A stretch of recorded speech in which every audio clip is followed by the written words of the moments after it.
Hi everyone, welcome again to the Indian Polity lecture series for Civil Services Examination. My name is Shankar Ray and today I'll be covering the topic on the judiciary subject of the judiciary chapter. Okay, so first and first, where we are now in the video lecture number 13 series. It has three different types of videos: structure, organizational functioning of the executive and the judiciary. We are almost only 3 videos away to complete our Indian polity syllabus. So the students who have not watched my previous videos, I will encourage you people to kindly watch my videos and note down each and every point so that you can have a better understanding in terms of the Indian polity subject.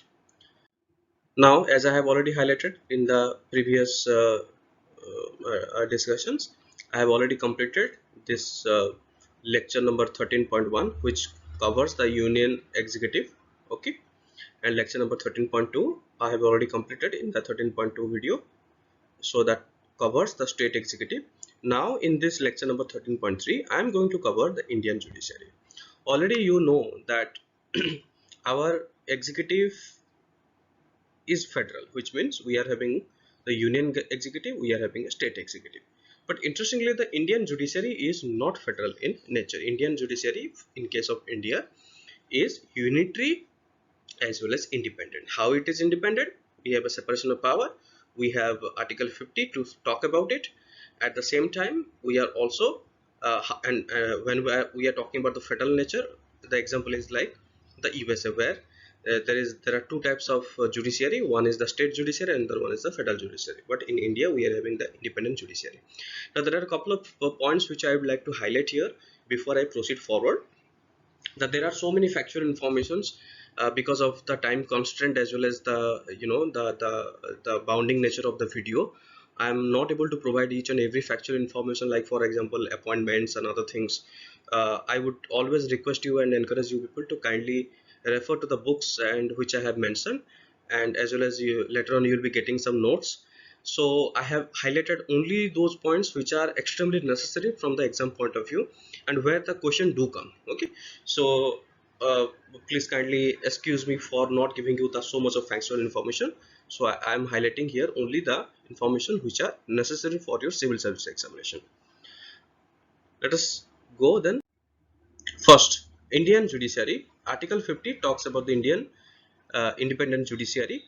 Okay, Article 50 suggests that the executive shall be separate from the judiciary. Now, separation of power, I have already discussed what is a doctrine of separation of power, theory of separation of power, and Keswananda Bharati case, Keswananda versus State of Kerala, 24 April 1973 case. Please go through the lecture number 8. I have already explained in detail regarding the Article 50 as well as the separation of power. Okay, so separation of power also simply suggests in a nutshell that to run the country we must have three wings of the government. One is executive, one is the legislature who will create the law, executive who will implement the law, and judiciary to check the law. Okay, so also in the Indian judiciary we are going to understand Supreme Court of India. There is only one Supreme Court, and high courts. Please do not say that high courts of state. This is not high courts of state. High courts, there are some states which has a single high court, and one high court is also assigned to multiple states. Okay, like for example Guwahati High Court. Guwahati High Court is not only for the Assam, but its jurisdiction is also beyond Assam and covers many more states. Okay, and we are also going to understand district courts and brief of the subordinate courts. Now there are basically two branches of the legal system. Okay, before we proceed forward, Indian judiciary we have to understand. Now what are the two branches of the legal system? Number one is criminal law. Now what happens in the criminal law? This deal with the committing of a crime by any citizen or entity. A criminal case starts when the local police file a criminal report. So the court will be deciding on the matter regarding whether the crime is real or not real. Now regarding the civil law, what happened? This deals with the disputes related to the civil matters. For example, land dispute, or let's say family dispute, let's say marriage dispute, let's say kind of a financial dispute. So that those comes under the civil law. Okay, I hope this is clear. Going now, what are the functions? As the topic itself is the structure, organization, and the function.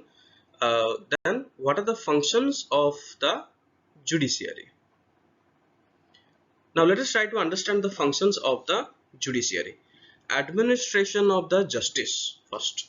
The Chief Justice of the judiciary is to apply the law to specific cases in settling the disputes.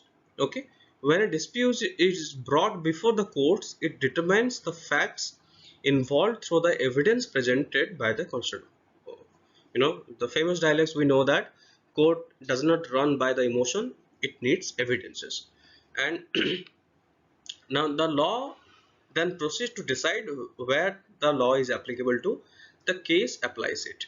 If someone is found guilty of violation of the law, in the course of the trial, the court will impose a penalty on the guilty person. Remember, here the penalty means either the penalty can be in terms of financial penalty, or the penalty also can be the jail term. So that will be decided by the court. So this is basically how does the justice is being administered. In a nutshell and a very simplified way, I'll just tell you. First of all, when a person is accused, remember, not convicted, we are trying to understand from the accused to the conviction. Conviction is when the person is being already pronounced the judgment. So when the person is accused, then the person will be brought before the court of law. And the court will find out, is there any law present for that particular accusation on the date and the time when the crime was being committed. And the court will try to find out, is there any provisions in that particular law which really says that this is a crime. If yes, then definitely it will pronounce the verdict according to, we are also having the IPC, CRPC and various other laws which are present. If not, then it will direct the particular competent authority to release the person. Okay, so this is the brief of understanding nutshell in a very simple way. Now, the guardian of the constitution. So there was a question in the UPSC, who is known as the custodian of the Constitution of India? Okay, I believe it is a question of 2013 or 14. I'm not so sure about the year, but yes, there was a question that who is the custodian of the Constitution of India. I think 2015. Kindly please, you can just check the year. I'm not sure about it. So the options were the Supreme Court of India, the Parliament, the President of India, and there was another option. Please remember why the question was so confusing, because when the President of India takes oath, the President says that I will protect and preserve the Constitution, which also means the guardian. Okay, but in reality, when we are convicted or when our fundamental rights are violated, we do not go directly to the President of India. In fact, there is no way you can go and approach to the President of India. So considering the functionality, the Supreme Court of India is the functional custodian of the Constitution of India. So the correct answer would be the Supreme Court of India. So many times you also can get this kind of very I would say gray area kind of options, where multiple options you may feel that these are correct, but I will always recommend, the Indian polity is all about the reading between the lines. So the more you read, the more you revise, the more clarity you get from the topics. And the conflicts of the jurisdictions between the central government and the state government, or between the legislature, okay, and the executive, are decided by the court. Any law or executive order which violates any provision of the Constitution is also declared the unconstitutional or null and void. Okay, so for example, there was a National Judicial Commission which was constitutionally which was passed and implemented as a law, and also this was a constitutional amendment. Then the Supreme Court of India revisited under the Article 124A. Then it struck down the entire law, and by saying that it violates the constitutional provision, that is a basic structure. Judicial review, already we know that's a part of the basic structure. What do you mean by judicial review? Judicial review is a process through which the higher judiciaries, which means the Supreme Court and High Court, they have a power to review the law. Okay, so that's a brief. Going next. Now, the judiciary also functions as the protector of our fundamental rights. All of us know that we are having the part 3 of our constitution, which deals with the fundamental rights. So article 32 of our Indian constitution, which is basically the writ jurisdiction, and article 32, according to the Dr. B.R. Ambedkar, he says that it is a heart and soul of our constitution. Article 32 is also known as the fundamental right of all the fundamental rights. Okay, So the writs are like, for example, habeas corpus, mandamus, quo warranto, certiorari, and prohibition. So those are the writs which are mentioned in the Article 32, and Article 32 is related to the Supreme Court of India. There is also another article, Article 226, which is related to the High Court. The judiciary ensures the protection of the fundamental rights. Now, supervisory functions. What does it have? What does it have? So the higher courts also perform the function of the supervising of the subordinate courts in India. Yeah. So advisory functions, what happens according to 143 of our Indian Constitution. So whenever there is any kind of questions of law or fact, and of course that has to be a national importance, then the president also can seek the advice of the Supreme Court. So those are the functions of the judiciary. Going next, other functions also includes like administrative function. Some functions of the courts are non-judicial and administrative in nature. Non-judicial means need not to be a judge giving a judge, so need not to be a giving a judgment. The courts may grant certain licensed administrative or estates of deceased persons, appoint receivers. Those are also possible. Special role in the federation. In federation, what happens in a federal system like India, the judiciary also performs the important task of settling dispute between the center and state. Please remember one point here. Independent judiciary.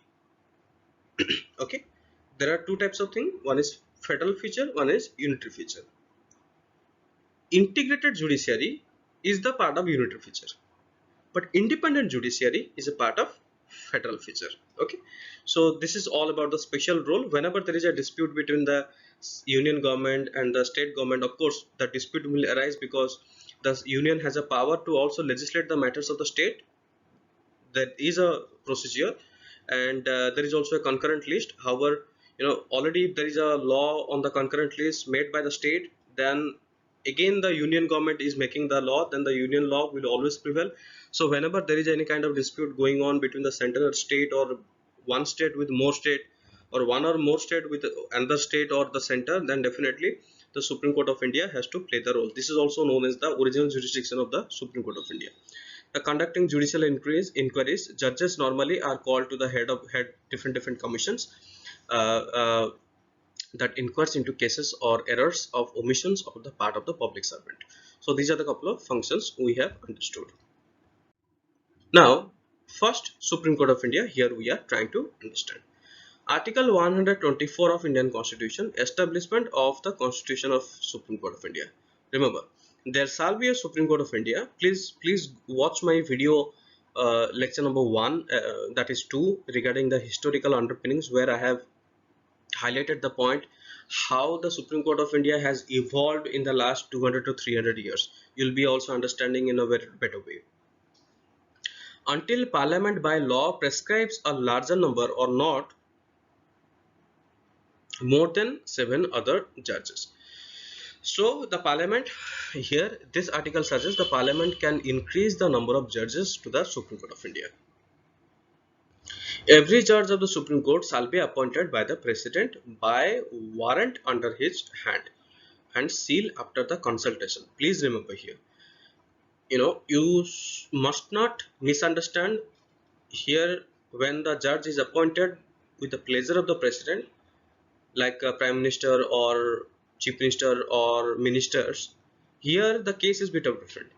The appointment is by the President, but the removal, there is a huge process. Remember, in the President of India, I have highlighted about the impeachment process of the President of India. Similarly, there is also procedure for the removal. So the President cannot remove all of a sudden. There is a procedure that has to be followed to remove the judges of either Supreme Court or the High Court. So similarly, like the Union Executive and State Executive, a couple of features are also similar in case of Supreme Court of India and also High Court. So I'll be combining those features whenever it is necessary, and some of the separate features which are really separate from the Supreme Court, I'll be discussing separately for the High Courts. High Courts in the state, as the President may deem necessary for the purpose, and shall hold until he attains the age of 65 years. Okay, so that is a limit. Provided that in case of appointment of the judges other than the Chief Justice of India shall always be consulted, which means the CJI, the Chief Justice of India, will be directly appointed by the President. Of course, when I am talking about the appointed by the President, then it will be the Prime Minister and the Council of Ministers who will basically scrutinize and advise to the President to appoint the judges. But remember, here the process is bit of different. Here the the judicial appointment process is bit of different. It is not the it is not the case that Prime Minister and the Council of Ministers will choose the judges and appoint as per and recommend according to their own wish. So that also needs to be consulted with the, there is a judicial process, like senior most judges including the Chief Justice involves in the process, and they recommend a name, and according that goes to the Prime Minister. So there is a high cabinet decision, and the one recommendation will go to the President. So there is a long process into that. Okay, so so this is what we have understood now regarding the Supreme Court of India. Article 131 relates to the original jurisdiction of the Supreme Court of India. Now, what is the original jurisdiction? Original jurisdiction means where the Supreme Court of India is having the exclusive power to deal with those matters. Now, what are the original jurisdiction? Original jurisdiction of Supreme Court of India: when there is a conflict between the union and one or more state, when there is a conflict between the union government and any of the state on one side and more state on the other side, and when there is a conflict between two or more state, then the high courts cannot intervene into the process. The conflict resolution or the dispute resolution can only go in front of the Supreme Court of India. Article 132, appellate jurisdiction of the Supreme Court. Appellate means you have a power to appeal before the High Court and the Supreme Court of India. Remember, there is no way you can directly approach to the Supreme Court of India unless and until your fundamental rights are violated under Article 32. If you wish to go to the Supreme Court of India, then you can, for example, you have the district, let's say the district judiciary has pronounced a judgment. You are not happy with the judgment. You will again appeal to the High Court.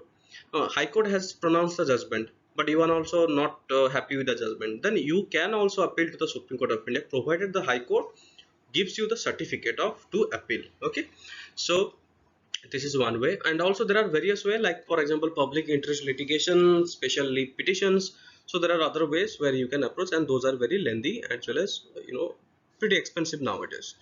An appeal shall lie to the Supreme Court of India for the judgment, decree or final order of the High Court. I have already explained those points.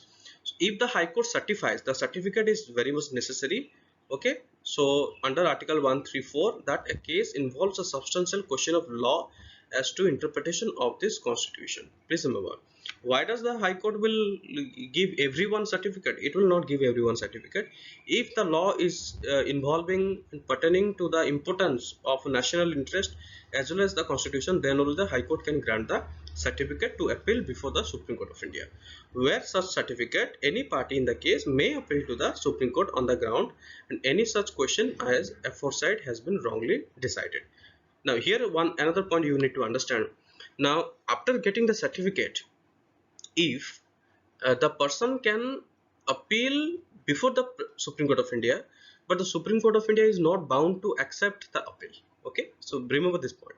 The Supreme Court of India also can reject the entire appeal and may not also entertain. That is a prerogative right on the Supreme Court of India. Article 133, appellate jurisdiction of Supreme Court of India, High Courts in the civil matters. So previously we have discussed on the criminal matters. Now this is on the civil matters. Similar terms only replace the criminal to the civil matters. Article 134, appellate jurisdiction of Supreme Court in regards to criminal matters, where I just explained you here. An appeal shall lie before the Supreme Court. Same thing. Like for example, sentence into the death or has been withdrawal or trial before itself in any case from any court subordinate to its authority, certified under Article 134. Again, whatever may be the procedure, if somebody wants to appeal before the Supreme Court of India, then the entity or the party has to obtain certificate from the High Court. In a nutshell, I am just simplifying the process. So the High Court will give the certificate only if it is of national importance as well as pertaining the matters related to the constitution. Okay, then the person can hold the certificate and can go to the Supreme Court of India, but Supreme Court of India is also not bound to accept the appeal. It can also reject it. So that's a very summary of the 3 slides what I am just referring to you people regarding Supreme Court of India. Now Article 136, special leave to appeal by the Supreme Court of India. Now, notwithstanding anything in this chapter, Supreme Court may in its discretion grant special leave. I have already highlighted. So for example, any person who wants to directly appeal to the Supreme Court of India, so there is a process which is known as the special leave petition. So the party can file the special leave petition, then the Supreme Court may or may not even entertain that particular petition. It is up to the Supreme Court of India. And it shall not apply to the any of the judgment, determination, sentences or orders passed, made or by any of the court, tribunal constituted by under any law related to the armed forces. Now this is very interesting. Remember, here there is an exception to the Supreme Court of India. Now what happens if any serving officer in the armed forces, then all the acquisition and the disputes within the armed forces, be it Indian Navy, be it Indian Army, or be it Indian Air Force, they have their own tribunal. It is Armed Forces Tribunal. So any of the dispute, conflict, any whether it is civil or any kind of criminal matters of the serving officers, that is directly linked to the armed forces. They do not come to the Supreme Court of India. Okay, but that doesn't mean that armed forces are immune from the judicial review. It is a practice. The constitution is silent on that. However, it is a practice that Supreme Court of India does not intervene into their own proceedings, but it can. If you ask me technically, can the Supreme Court of India intervene in the armed forces tribunals? Yes, it can, because judicial review is the part of the basic structure, and no matter what, nobody can take the judicial review from the hands of the the judiciary. So yes, but in by convention, by practice, we have not seen the Supreme Court to intervene in the armed forces tribunal. Now, Article 136, review of judgments or orders by the Supreme Court of India. Remember, so for example, now this is, I'll just explain you. These are rules made under Article 145. Just explain you what does it mean by. Now, when already we know that after getting a certificate, a person will or the party will directly approach to the Supreme Court of India. Now, in case the Supreme Court of India has also given the judgment, and you are not happy with the judgment, then what happens? Then the party further can file another petition. The name of the petition is called as review petition. Now what happens? The party wants to review the judgment given by the Supreme Court win the Supreme Court. But remember, in that case, what happens? Of course, the number of judges who has pronounced the earlier judgment, and for example X, and the number of judges who are supposed to pronounce the review petition judgment has to be always more. Okay, so that is the review petition. Now once already you have filed the review petition against Supreme Court, now there is also curative petition. Curative petition, Supreme Court has, as we know that, Supreme Court, there is often a saying that, the then Chief Justice of Supreme Court of India once made a statement: people obey us not because we are Supreme Court of India, but because we are Supreme Court of India, which means Supreme Court of India is the highest judiciary. Above that, nobody is there. Okay, so that is the reason there is also procedure of curative petition. And I'll not name it, but already regarding, there are certain death sentences where curative petition has been asked, and curative petition is basically why the provision is there. In case Supreme Court feels that all the judgment of the Supreme Court or any of the review petitions are wrong, then it is like a last resort and rechecking and rechecking and rechecking its own judgment. So that is a good thing what Supreme Court of India is having, that justice cannot be denied. Okay, justice has to be accessed with a meaning that that no normal people who have never committed a crime should not be punished. So that is the really meaning of the curative petition, why it is required. Okay, now Article 139, conferment of the Supreme Court of India powers issues with certain writs. Parliament may by law confer on the Supreme Court power on issues, directions, order, writs, including writs in the nature of habeas corpus, mandamus, prohibition, quo warranto, certiorari, or any of them for the purpose other than mentioned in the clause number Article 32. So from time to time, if the Parliament wishes that Article 32 and its jurisdiction needs to be increased, then that is also possible. Now, Article 139, transfer of certain cases. Where cases involving the same or substantial the same question of law are pending before the Supreme Court, one or more high courts, or before two or more high courts and the Supreme Court may, if it deems it expedite, so that do so for the end of the justice, transfer any case, appeal or other proceedings pending before the High Court to any other High Court. Now, I'll just explain you in a very simplified way. For example, there is any case which is related to the fundamental rights. Okay, one case is filed before the Supreme Court. One case is filed in the South India, let's say Kerala. One case is filed in Guwahati High Court. One case is filed in let's say Allahabad High Court. So there are multiple cases. Now, what does it happen? It may appear that there will be a conflicting judgment. Okay, there will be a conflict in judgment from different high courts as well as including Supreme Court.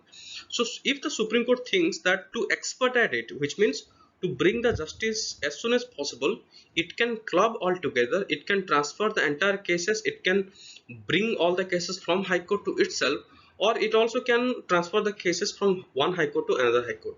So that is the transfer of certain cases, which is a constitutional power endowed on the Supreme Court of India under Article 139A. Now, further understanding, we are having Article 141, law declared by the Supreme Court to be binding on all courts. Okay, remember, whatever law is declared by the Supreme Court, it has to be binding on all the courts and applicable to pan-India basis.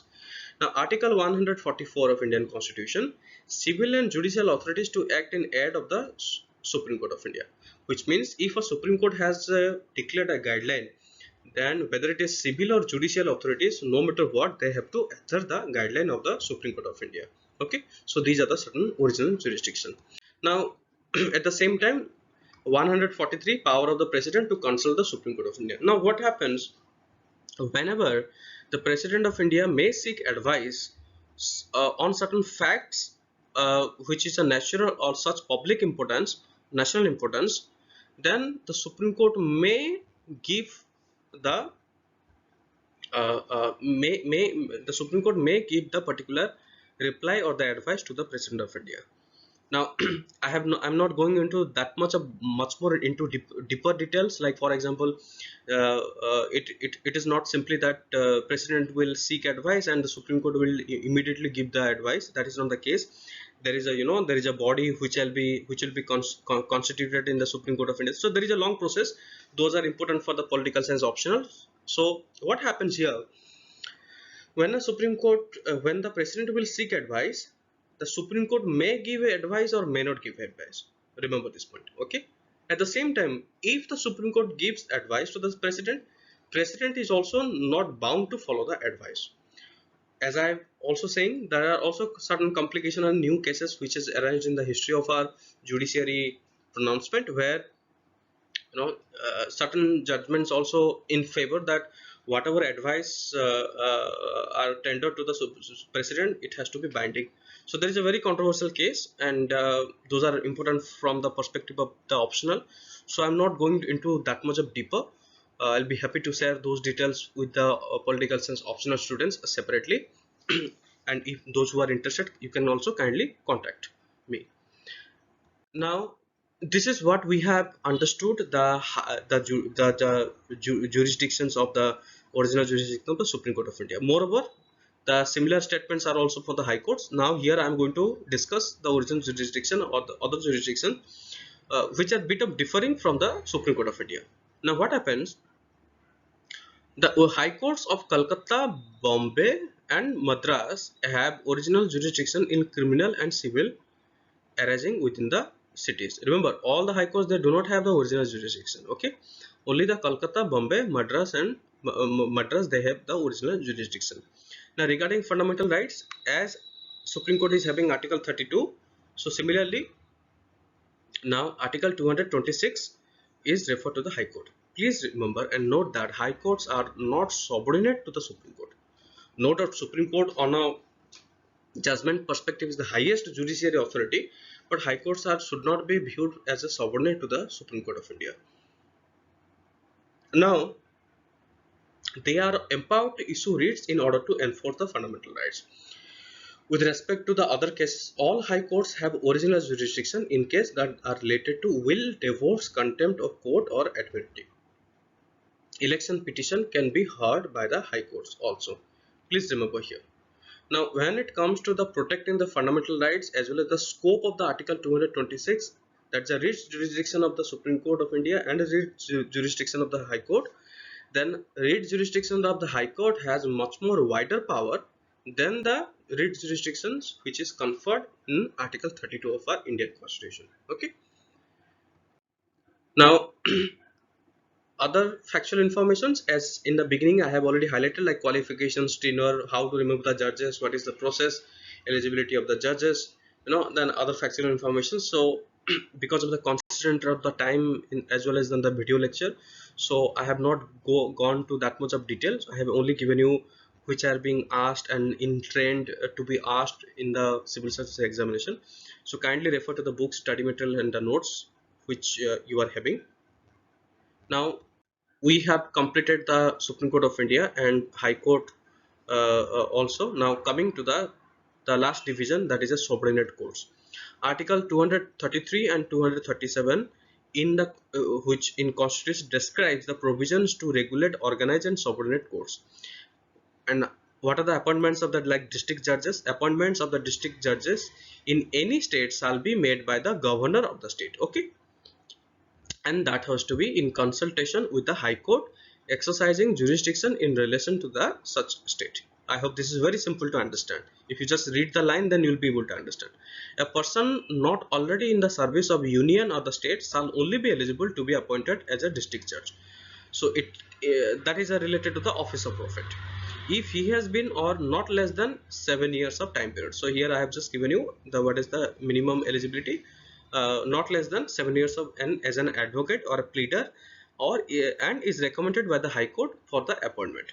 Now appointment of other judges, what happens? Appointment of the other judges other than the district judges to the judicial services of a state is to be made by the governor of the state after consultation with the State Public Service Commission and the High Court. So this is a very brief and very factual kind of information related to the subordinate courts. I hope that you have really noted the points which I have just told you. The Supreme Court of India had the high courts as well as the different Supreme Courts. I hope you have enjoyed the video, and I'm expecting that kindly note down all the points. So you can also ask always that I have been receiving a couple of questions regarding how to remember the articles and how to remember the factual information. See, there is no other shortcut. Please do not follow the shortcut. Many people will say many tricks, A B C D X Y Z. Please do not follow those things. Always try to remember, revise multiple times so that things will be written in your brain for a longer time period. Now with that, we are in the end of this particular video. Now we have completed the entire lecture number 13 series, that is related to the structure, organization, functions of the executive as well as the judiciary ministries. Executive means union executive, state executive as well as the Indian judiciary, which includes Supreme Court, High Court as well as the other courts. I hope you have enjoyed the video, and thank you again for watching. If you are having any kind of doubts, any kind of queries, please feel free to ask, and thank you so much. I'm looking forward to see you again.